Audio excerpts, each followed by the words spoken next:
Gardenias are wonderful in the garden, and they grow in southern climates. Wonderful fragrance. Some people find them a little too sweet. You might not want to plant them too close to your door. Depends on your own taste.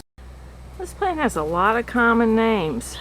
I have always called it the mosquito bush, and it releases the scent of citronella.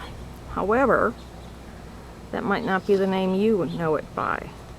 It's not blooming right now, it's May, but it will be covered in a very nice dark yellow flowers.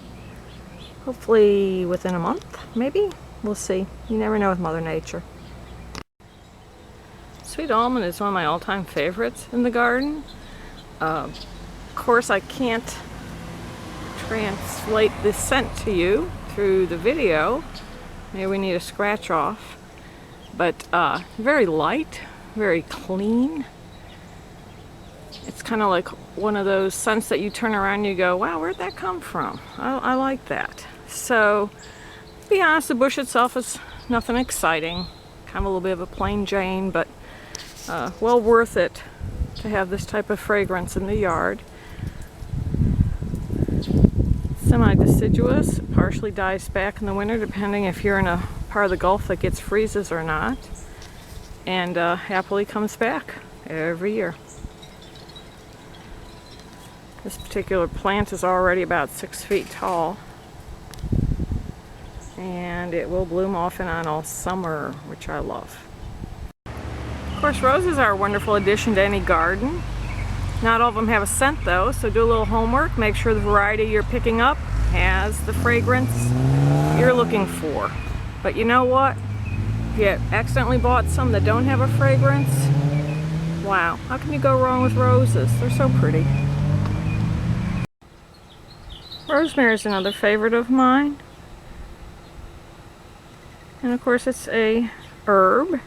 It's not flowering. But what's wonderful about rosemary is if you plant it in a location where you tend to walk by and brush against it, it releases those essential oils up into the air where you could smell it. And it just makes for a very pleasant experience. The other thing is too, you could rub your hand through it at any time. I like to do that when I'm kind of having a cruddy day. So I go out and smell all the scents in my garden, and it just kind of lifts my spirit. Of course, for anybody that's a cook, dried rosemary is terrific, but if you really want to go to town, plant some fresh rosemary. So you got all sorts of bang for your buck. You've got a plant in the garden, you've got something scented in your garden, and you have something to cook with. What a deal. Confederate jasmine is a very fragrant vine. It's prolific. It is not something you put into a small space like a mailbox. It needs lots and lots and lots of room to grow. Here in Florida, they tend to bloom in April and May. It can be very sweet fragrance when you're walking at night in the neighborhood.